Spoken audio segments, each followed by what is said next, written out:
Well, welcome to episode number 8 of the series Start with One, where I teach you how to do web development literally from the very beginning.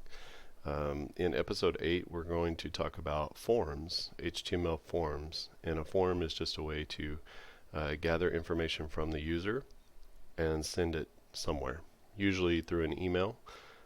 We can gather form data in order to put that data into a database and send an email at the same time, or we can just send an email to someone from a contact form so that it's a way for the user to be able to interact with whoever is behind the website. Forms are really great. Use them all the time to make purchases, use them to contact people. You use forms every day if you're on social media. So all of those fields that you're inputting, your new posts and then tweeting them or posting them or whatever you're doing, you're using a form element. So we can actually use forms on your run-of-the-mill website. It's part of the HTML specification and doesn't require anything super special. In order to do that, it does require a special script on the server to be able to process the form and do something with it, either send it to a database or send an email. We're not going to cover the back end part of it, but forms are such a big part of HTML and website design that I would be amiss if I didn't cover HTML forms.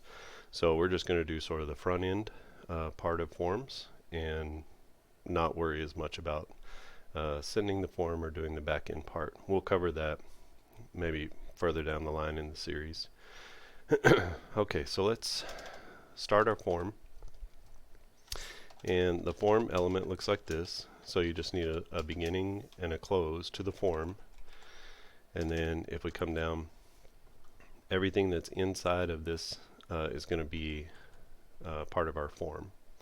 Now we have some attributes. Remember we talked about attributes up here. So this is href attribute of the A tag.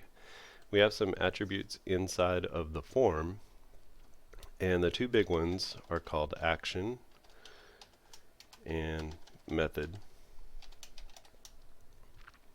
And you could also you should also put an ID probably for your form. Now an ID is just a specific name that we give to an HTML element. It can only be used once on every page that you load into the browser. So it has to be a very specific name. Now if you wanted to use the same thing over and over, we would use what's called a class, and then we can use those classes to style the different elements with CSS. But an ID is a very specific name, and so it has to be unique whenever you put an ID into the page. So we're just going to call this form very cleverly. The action element is once the person clicks submit on the form, what do we want to do with the information? So the action element tells us where to, either a URL to send the information to, or if we're processing the information in the browser and then sort of putting that information back onto the page, then that tells us what we need to do with the information once the user clicks submit. So we're not going to worry about that now, but that's where you would send someone to a specific file on a server, and then it processes that information, and then it does something with the fields that have been they've been filled out by the user. Method, there are a few different methods that we can use. The main ones are going to be called post or post or get. Now a get will often be like if you're doing a search, so it'll go out to the server, get some information and bring it back to the page. So if you've ever done a search at Google or whatever, it actually goes out and gets information and brings it back to the page. And then post, it pushes the information to a database or something like that, so it posts it to somewhere else. So just like you would post a blog post, or you might post a tweet, you're pushing that information to a database somewhere, and then other people will be able to retrieve that information. So post is probably going to be uh, the main one that you'll use for things like contact forms and stuff like that. But if you're doing a search, get might be the better method for you to use. Once you get past the basics of a form, it gets pretty deep pretty fast. So this is something that maybe we'll just have to cover a little bit later on. I've covered it in some other videos um, on my channel. There's a video about how to use a PHP, like basic PHP is a server-side language. So this is all considered on the browser side or the front-end side, or what do they call it? Client side. So there's client side, which is all of this that we're doing here, and then there's server side. So those are all languages that are actually on a server, but these languages are all being translated, if you will, in the browser itself. So they call that client side. So the user is a client, the server is the place where the client goes in order to get the data, in order to actually show this on the front side. So it all gets a little bit screwy with forms pretty quickly, but we'll go over just how to create the front side of the form. Now, our form is going to show up here. It is a block level element, so it's going to take up the entire width of the page. And so what we're going to do, let's just start with the basics. The basics of any form are what are called the labels. And inside the label is going to be some name. So let's say we want to do a name. Okay, so our first form field is going to be called a name. So let's just save that, and you can see here that we have a label. So you can't really see anything about our form. It's sort of an invisible element, this part is, and then everything inside of this, if it can be output to the page, will be output. So to go with the label, we need something called an input. Now, an input is it's an interesting sort of thing, because an input doesn't have any sort of closing tag, like the bracket doesn't close. Let's see, have we done any? Yes, similar to the image, right? So when we were dealing with images, you don't close the image tag. So same thing with an input field, and I'll show you what this looks like. So I'll save it, and now you can see that there is an input field, and we can actually interact with that element. So HTML and the browser knows that when they see an input, then it's going to be a text input, and you're going to be able to put, you know, whatever information in there that you want that is a text string. So you can't put formulas and stuff like that in there, but you can put just regular old text. Now we have lots of types of inputs, and let me just pull this in so you can see it. This is a reference. This is a reference from w3.org, which is sort of the Bible or the dictionary, I guess. I don't know how to call it, but it is the actual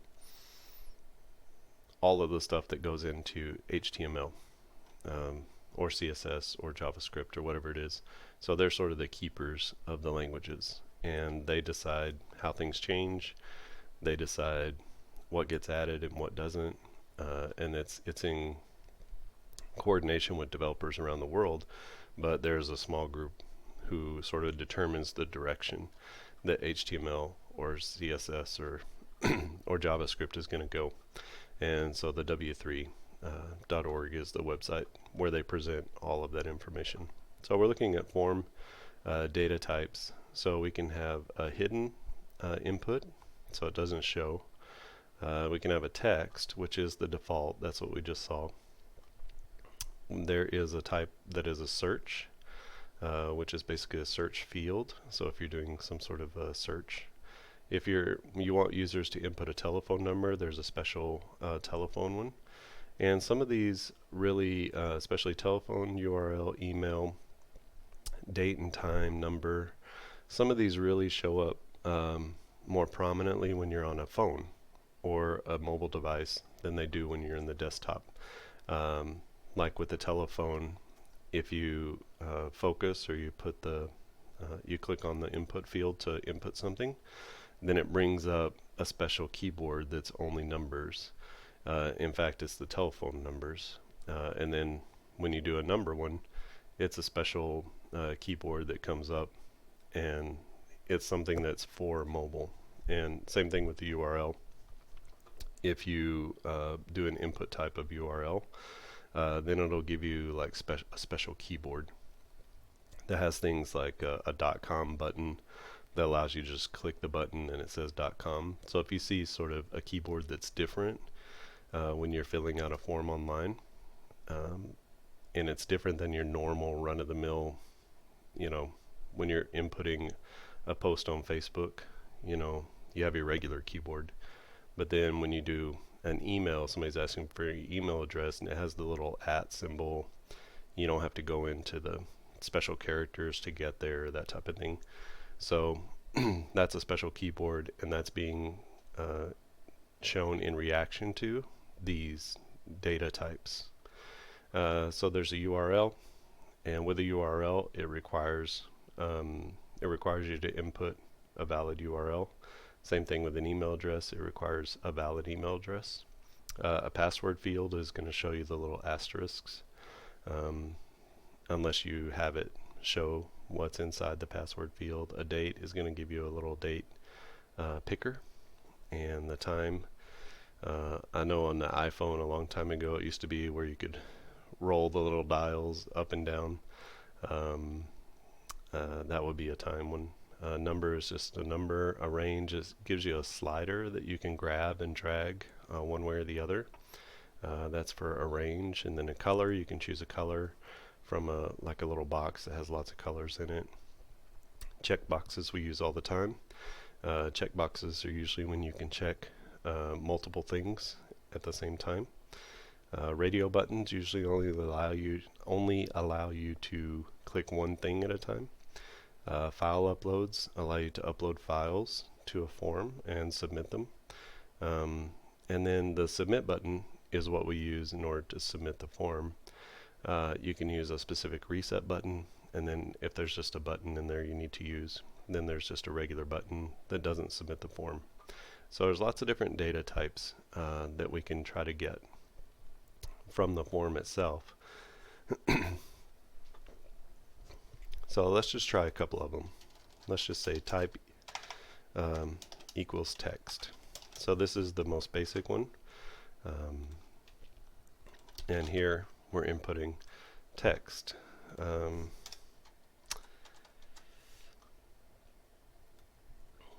just going to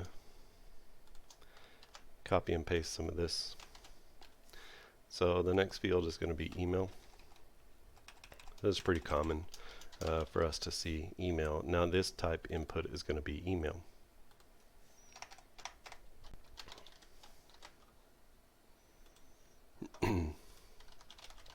Now we don't see very much, but it would be something at something.com, right? So that would be it. We're not really validating or checking to make sure that this is the correct type yet, and I'll show you how to do like super simple, easy validation. A lot of times, in order to separate these things, you see how they're just sort of all in line together. It's going to keep doing that and wrap around. But in order to create kind of this stacked style, which is something that we've grown accustomed to with forms, we can create something that's called a div. So let's get into the div. I didn't want to do a whole video on divs. I just wanted to show you how we use it just sort of in regular normal web development. Now a div is what we call non-semantic. So when a screen reader comes through and reads this div, it doesn't mean anything. When it reads form, that means something. When it means h1, that means something. When it reads p, that means something, and block quote and etc. But when you see a div, it doesn't mean anything. All it is a way to sort of create a new container that contains different elements. So we call that a non-semantic element. It doesn't mean anything until you give it meaning. But divs are great for creating containers that separate things on the page. So that's how we're going to use it today. Some people fall in love with divs, and for years people were writing all of this stuff would have only been divs all over the place.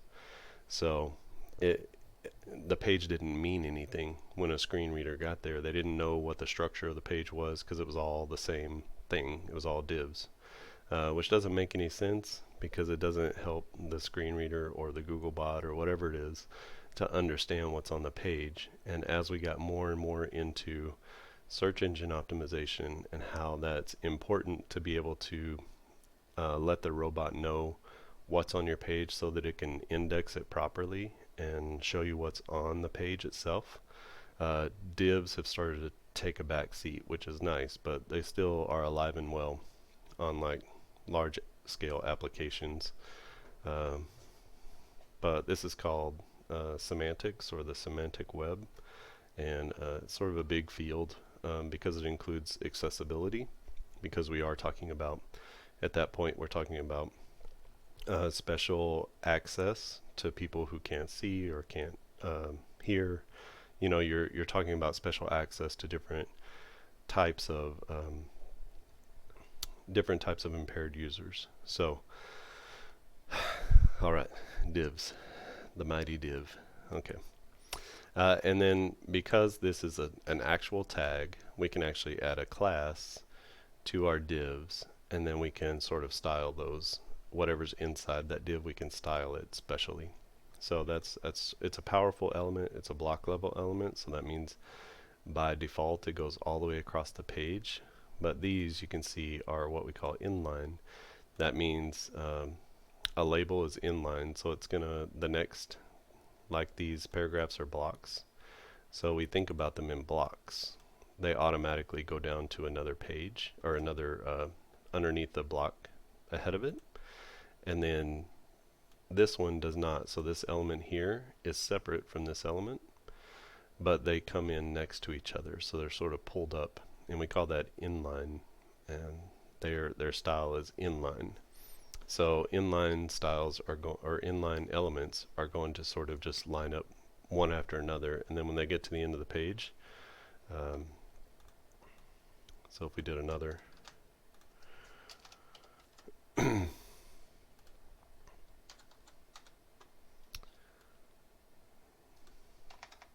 I'll show you what that looks like. So if we get to we have another one, you can see how once it gets to the edge of the page, when there's not enough room here for this input to go right here. So what it does is it does a carriage return and goes down to the next line. So that's what inline styles do. And if there's enough space, then it shows. And if there's not enough space, you can see it goes down to another line. So it just keeps being flexible like that. But these block level elements go right down to another line. It starts a whole new, it does a carriage return just because it's a block level element. So a p tag is that way. Heading tags are that way. A block quote is a block level tag. So that's why this section here doesn't come right up in here right after this, because it takes up the by default it takes up 100% of whatever its container is. So that's a really important concept, because if you need something to stack, then you need a block level element to contain it, and that's what we're using these divs for. So let's come down and recreate that.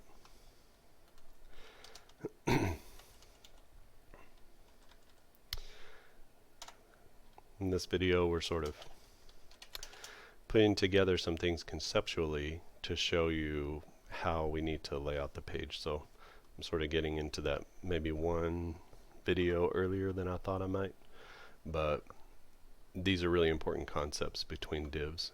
Now, we had used before, we used this span in a previous video. Now a span doesn't create a line break right here because a span is an inline element. So when we have, you can see here we have a tag here, but it's not creating a line. It's not doing a line break or a carriage return. Instead, this is allowing us to sort of create a small container around this word. And when we create that container, now we can style this with whatever we want, but it doesn't create any breaks of space. If we were to make this a p tag, then it would actually create a line break right here. So we have these inline elements for a reason, and we have block level elements for a reason, but these are still just container elements that don't mean anything. A span doesn't mean anything. It just gives us a way to sort of attach style or attach meaning to something, but we don't want it to have the meaning of p or form or h1 or whatever. So those things do come in handy. Maybe they're overused, but they do come in handy at times. But just think, this doesn't mean anything, but what it does is separate things from one another. And so let's just go ahead and save this, and you'll be able to see right here there should be a line break where there wasn't one before. So you see that this group here, so the label and the input, this group now has a line break. So instead of letting everything just continue to flow out to the right, it makes a carriage return and brings it down. Now all of this information is still inline because we haven't separated it out. But if we come down, we could just as easily create a div for this section. We got to close that one off. We'll create another div.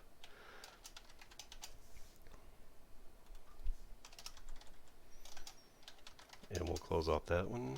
And let's just go ahead and give these a little bit more appropriate spacing. So now we can see that inside this div is the name. Inside this one is our email. In this one, we're going to do, what should we do?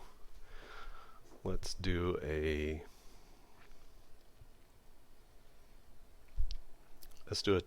type of, let's just say website, and we'll do the type of URL. Now I'm building this toward something, so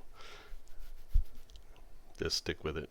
I'm not going to be able to, I don't think I'm going to be able to show you how these things work, but maybe I'll do another one that's the date. So let's just do one more. So let's say maybe you want to do a birthday.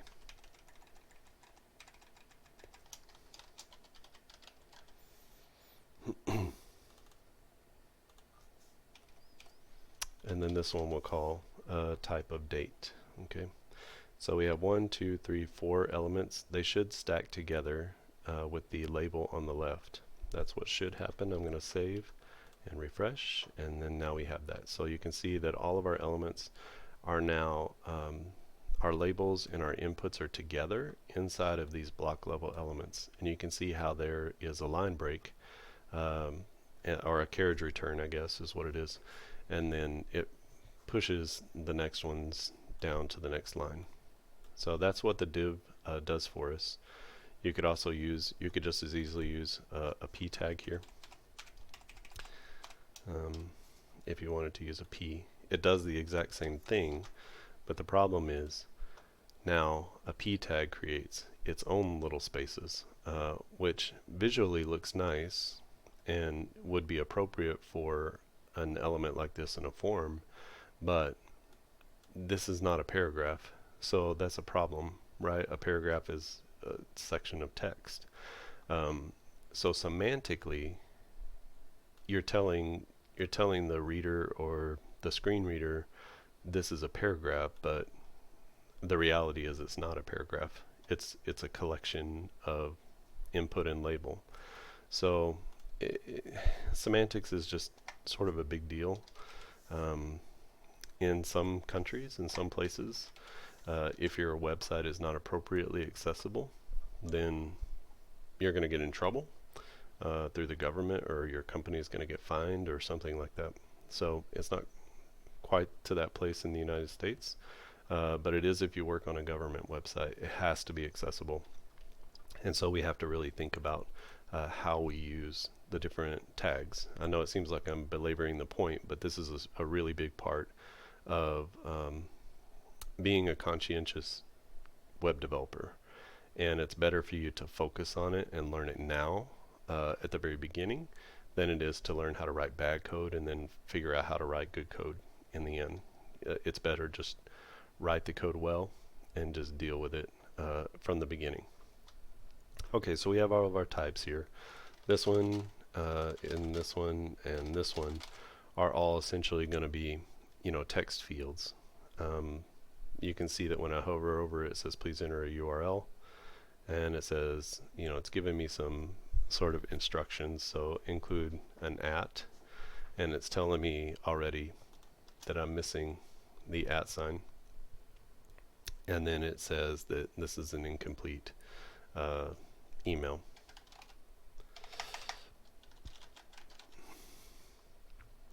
And now when I hover over it, because I have the appropriate style, so it's something at something.com, and now it's not giving me any error or hints. I guess it's not an error yet, but it will be. And then this one says please enter a valid URL, and then once I do, it wants me to do the beginning part of it. Okay, so once I give the entire URL, then it doesn't give me any sort of messages anymore. And then this one is just a text field, so whatever you want to type in here is what's going to be in there. And then this one, it gives you a little bit of a hint as to what you can do. So you can either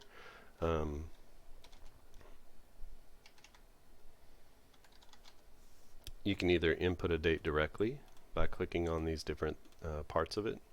I think you can also tab through it. You can erase it. You can do sort of a picker like this, where you're on the thing and you do a different date. Or if you click this down arrow, then you get a nice date picker. Now this used to be something that we had to do with JavaScript, but as of HTML5, the newest version of HTML, we're able to use a date picker. So you can literally just go through any year that you want. Let's see. So you can pick a year, go to a date, and just input that date. So this is a really nice feature. You can see that it sort of supercharges our input field by giving us something specific.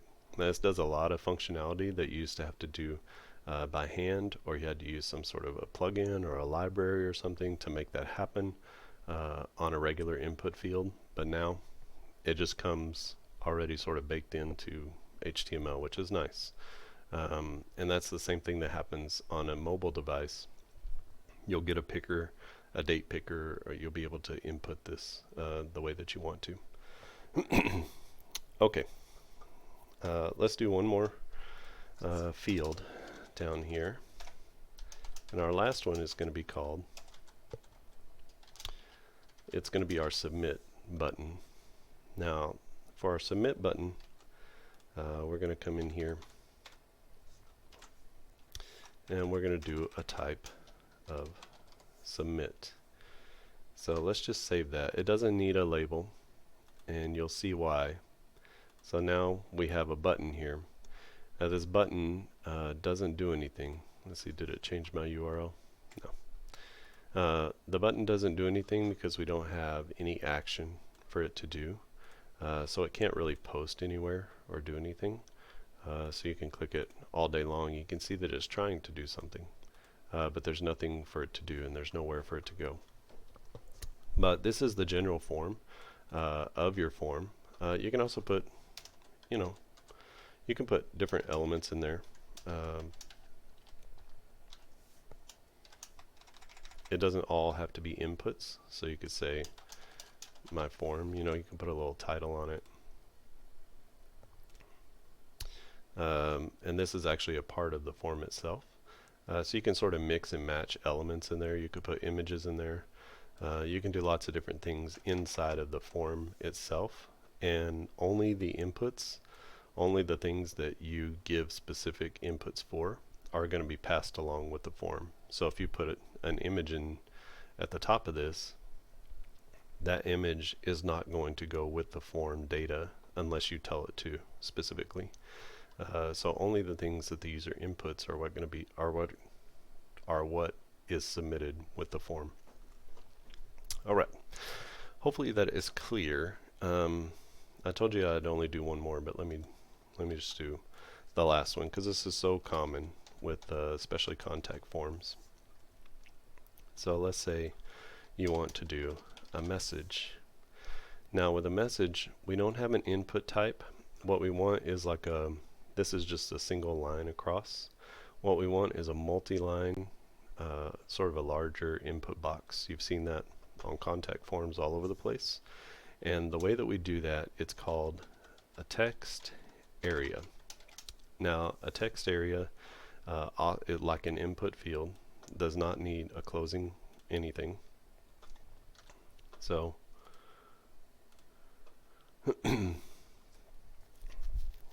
our text area, you can see here, we've included a message. And our text area is a sort of a draggable type of thing. Actually, maybe it does need to be. There shouldn't be anything inside of it. Okay, there it goes. So it does need to be closed off.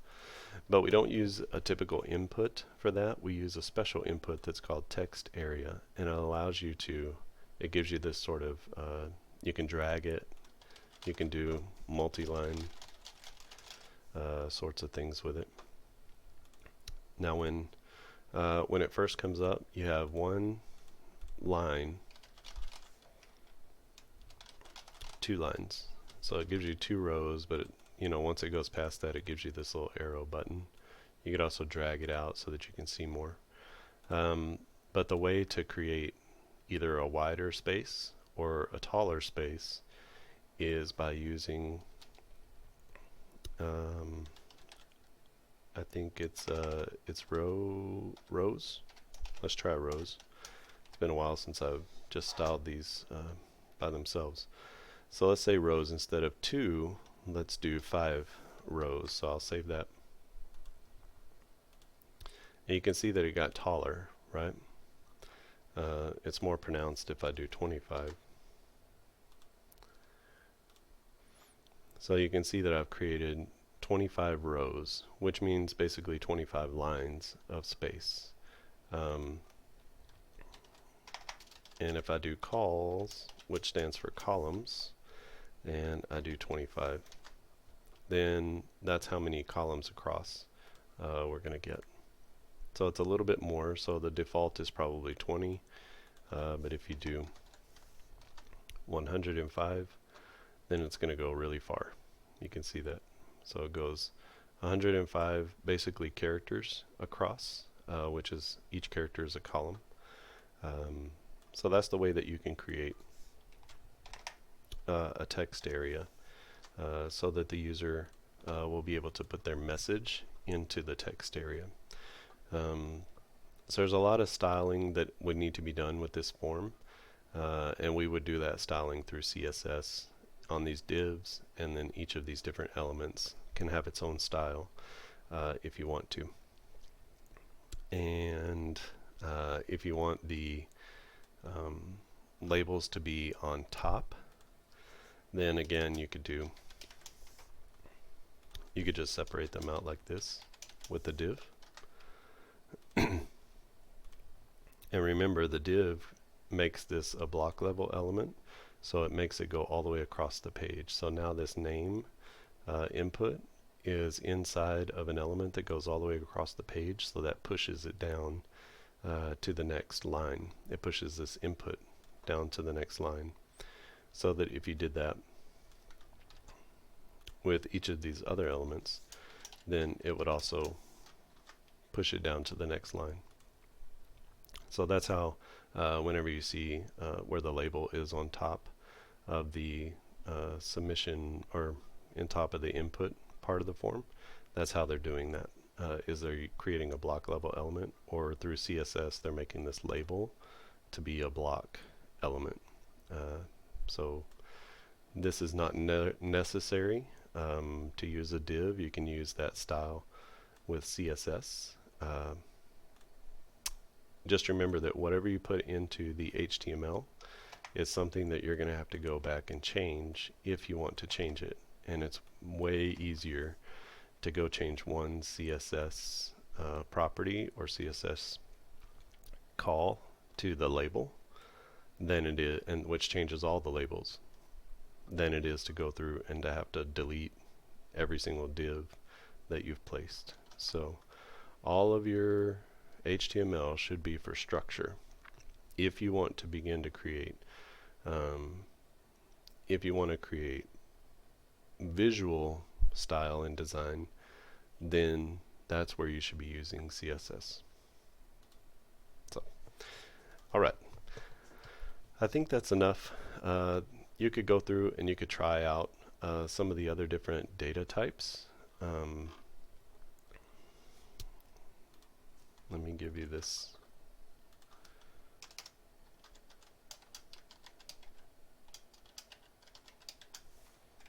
You can look up this page. This is the page where I'm going.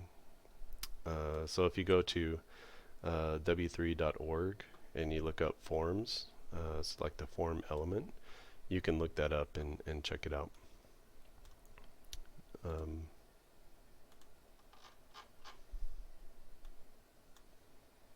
So you can see here that it gives you the different things. So this is the form element. The form, the label, the input.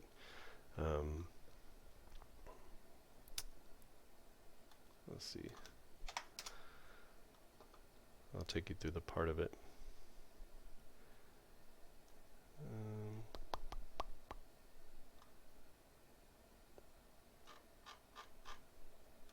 I don't know. Maybe it's easier just to do HTML form element, and then you want to go to okay, here it is. So this is the w3.org. MDN, or Mozilla Developer Network, is also an excellent place to find information. And some of these other places, I don't know about them. I mean, Free Code Camp is a good place to go to learn how to do web development, so that one's probably not bad. But you can come here, and this gets you to the forums, and then this is the place where I was just a moment ago. So it tells you all about HTML and the forms. This is really just documentation that shows you how to do everything, how to make more advanced sort of things. I was at the input element and input types. I think that's where I was in the page. Maybe.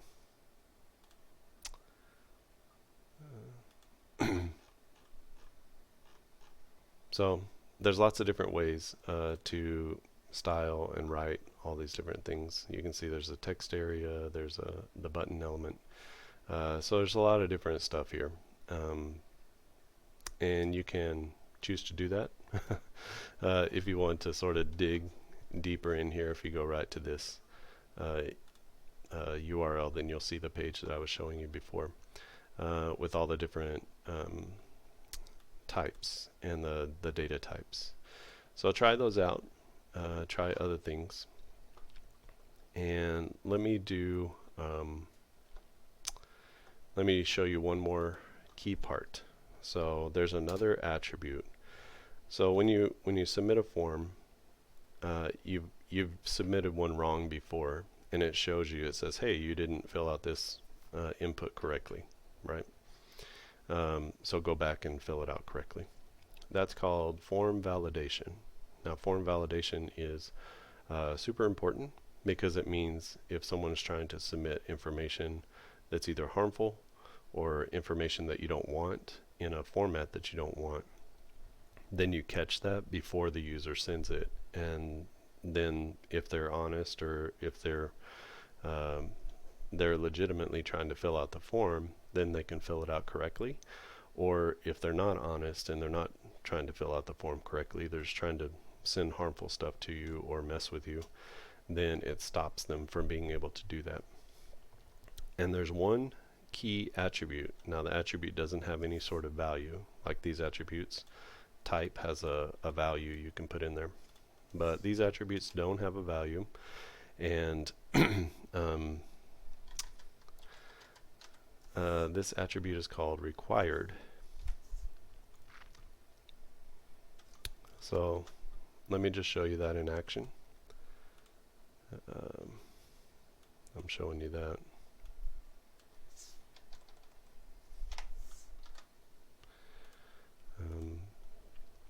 So if we try to send this form, it tells me that because this one is required, please fill out this field. So it gives you some form validation without you having to do anything. Again, this is something people made a whole career of doing with JavaScript and some other things, where you're checking this input to see if there's anything in it, and then you return something that says, hey, you didn't fill this out. But HTML does it for us automatically, and we can do that for every single one. If we want their name and we want their email address, and that's what we need to have as far as the information, then we can make those two required. And so, okay, I'll fill out this field, and then I try to submit it again, and then it still won't let me do it because I have to fill out this field. So I say okay, and now because I didn't enter the email address correctly, it says please include an @ in the email address, and Brian, what I entered is missing the @ symbol. So I say okay, I'll put the @ symbol in, and now it's telling me that there has to be a part following that and that it's incomplete. So it has to be at something else, right? And then now once those fields are filled out correctly, then it allows me to submit the information. So these are not required, so I didn't fill those out, but it still allowed me to submit as long as I had these two parts here. And I really think this is the final thing, so I'm going to say there's one attribute called name. I'm telling you, there's a depth to forms. I'm trying to figure out like how far to take you in this initial video. Names are important because it connects these two pieces of information together. Now we want this label to go with this input. Now there's nothing really that says this label belongs to this input. So the way that we can do that is we can call this we can just call this, the name of this input is called name. Actually, is it let me check. Yeah. So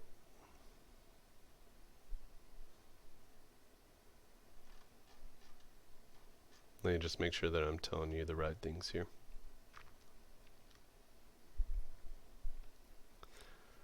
Let's use ID instead of name.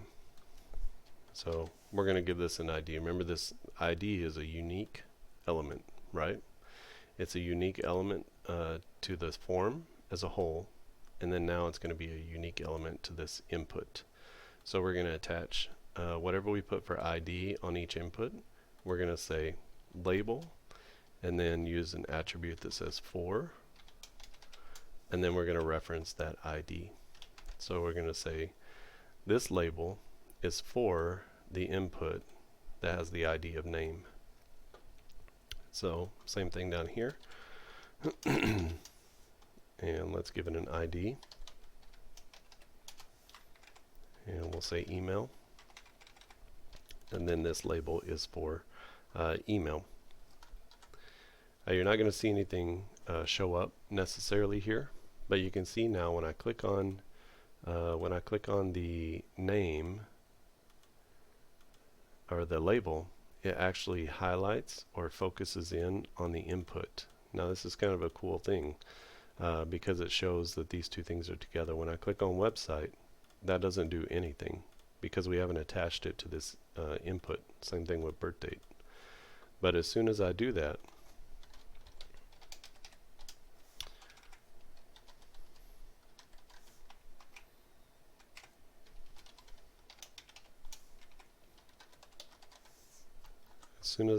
and I refresh, now when I click on website, it automatically puts me right into that field. You can see how that happens, but with birth date, it still doesn't work. Whenever you're using checkboxes or radio buttons especially, it's really helpful because sometimes clicking the little checkbox or the radio button is not easy. But if you can click on the name, then it actually checks the checkbox, or it selects that label, that radio button, which is super helpful just from a user perspective to be able to put those things together. But as far as semantics are concerned and screen readers and accessibility, you can see that, oh, okay, this label is for this input. Because if you had some other field here underneath that's inside this group, you want to know that the label is for this, not for something else. Oftentimes you'll have a little message that shows up when necessary that says, hey, you didn't fill out the name correctly, that type of thing. So there might be some hidden fields in here. Okay, I think that's enough for forms. So we've been able to get a basic form onto the page. I don't know if we're going to include a form with this final project, but I do have a video, like I said, showing you how to take sort of a basic form like this, create the form, and then I have a script that I've written that you can use to process the form. So basically to take the information and to send that information to an email address. So that's on my YouTube channel here, so you can check that out. I don't know, I did it maybe 2 or 3 months ago, back in the summer.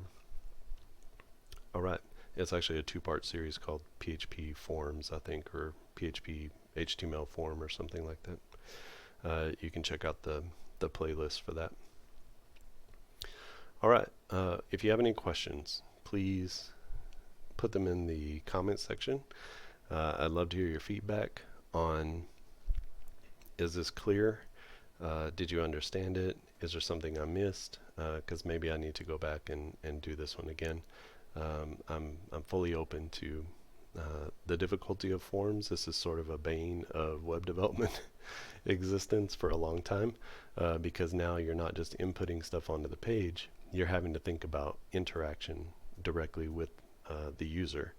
And interaction with the user requires a lot of wildcards, things that you can't control, and things that are more difficult to get right in the end. You have to think about the user, you have to think about the code, you have to think about accessibility and screen readers and SEO, and there's lots of different things. And then you also have to think about the back end. So how is my form going to connect with the back end code? There's lots of moving parts with forms, and there are definitely a necessary evil, but they can be evil at times. But they can also just be a really powerful way for you to connect with your users, to be able to gather information and talk back and forth with them. So they're powerful, but not always easy to deal with, especially when you're starting out.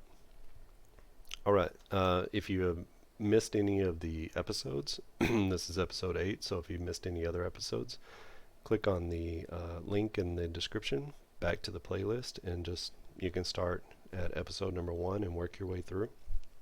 Or if you think you know some of those other things, you can sort of skip through and watch the videos that you want. This is going to take us, after this video, we're going to move into actually putting our page together. So these are just sort of the elements that we use in HTML, but now we're going to start thinking about, okay, let's craft a web page, and what how are we going to put these elements together in order to make something that makes sense and something that is going to show what we want to show. And our ultimate goal is to have a portfolio of sorts, or some sort of a profile page for ourselves. That's sort of the easiest place to start, with the name and an image of yourself, and just information about you that you want to share online, that you have some control over, that you don't have to rely on a Facebook profile or a Google profile, or your information being controlled by someone, but also what you can share being controlled by someone too, and the way that you present it. So that's the hope and the goal, and then at the end we'll push all that to a server online, and then you'll be able to say, hey, do you want to learn more about me? You can go to this URL and learn more about me. And I did this, I created this, and I can control this. So that's sort of where we're pushing forward to. All right. I think that's what I have for this episode. Again, if you subscribe to the channel, then you'll get notifications of new videos, and either on your YouTube app or in your inbox if you choose. And also, if you like this, give it a thumbs up. It helps discoverability, so that more people can be helped, and also sharing it helps with discoverability too. All right, thanks for watching, and I'll see you again next time.